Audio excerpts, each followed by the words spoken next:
ओम शांति एते बड़ लोक इंडिया रो रिफॉर्मेशन जो करथिले आम इकोनॉमी रो एफडीआई जे फास्ट आनिक आसथिले इंडिया को कि बैंकिंग रिवोल्यूशन जे करथिले रूरल बैंकिंग जे आरंभ करथिले माइक्रो फाइनेंस बेली इंडिया जानि नथिले आरंभ करथिले ग्यारंटीड जॉब दउथिले लोकन को आमर एठी जॉब मिलुनी आजिकल 100 दिन काम कर पैसा नियो मिनिमम वेज टू अधिका पैसा नियो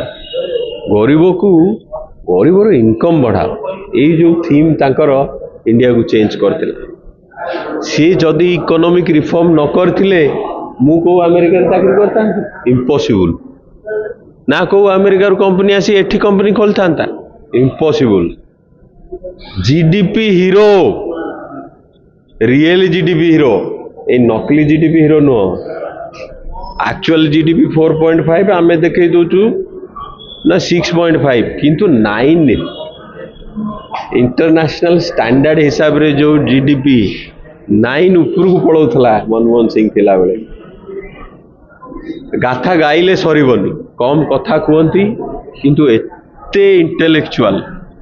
एतिकी इकोनॉमिक्स रे डिग्री आईएमएफ रे काम करथिबा लोक यूएन रे काम करथिबा लोक इंडिया को जो बाट देखैछंती आमे ताकू भोगुचु आज जाके तापर नुआ जिंस हेइनी ए न्यूक्लियर कथा कहूचु न्यूक्लियर डील एडो बड़ो पूरा पृथ्वी आम अगेंस्ट रे थिला किंतु बाबू कर की देखै देले कि नहीं न्यूक्लियर डील आमे चंद्रयान कहूचु समते मेडल नौचंती से आइडिया से पैसा से प्रोजेक्ट आरंभ के करतला फ्यूचरिस्टिक लीडर जे आम पे भाबुथले आ सबुठु भलो कोन इंक्लूसिव से एनआरएचएम स्कीम हो सी मनरेगा स्कीम हो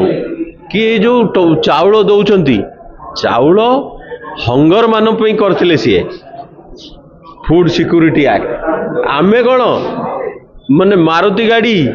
बढ़िया बढ़िया स्कूटी मोटरसाइकिल चाउल कलेक्शन करिया जो तुम कौन हंगर मर जाऊच से स्कीम के माने म्यूटिलाइज करी पावर रे रहिले माने सबू स्कीम तांकर मु पढ़े एही भलिया लोक आउरी 3-4टा जदि इंडिया को पहुंची जानते आमे नंबर 1 हो जानतु वर्ल्ड रे बहुत बड़ खेती भारत पे बहुत बड़ खेती सी जो बाट देखैथिले एमान ताको मिसयूटिलाइज करछो सेही बाटरे जदि चलते आमे ये जो इनफॉरमेशन आरटीआई ये आरटीआई रूल चेंज कर दोछु इनफॉरमेशन आ मिलुन से कहले नाई सत कथा सतुर बाहरु न बाहरिले फाइल रु बाहरियो लोकायुक्त करथिले करप्ट ऑफिशियल कंपनी काई तांको पर बोधे आउ के पनिशमेंट पाउना ताकरी धारा जदि आमे मेंटेन करि परिबा ताले इंडिया रियल इंडिया हे कि आगु को बढ़िबो।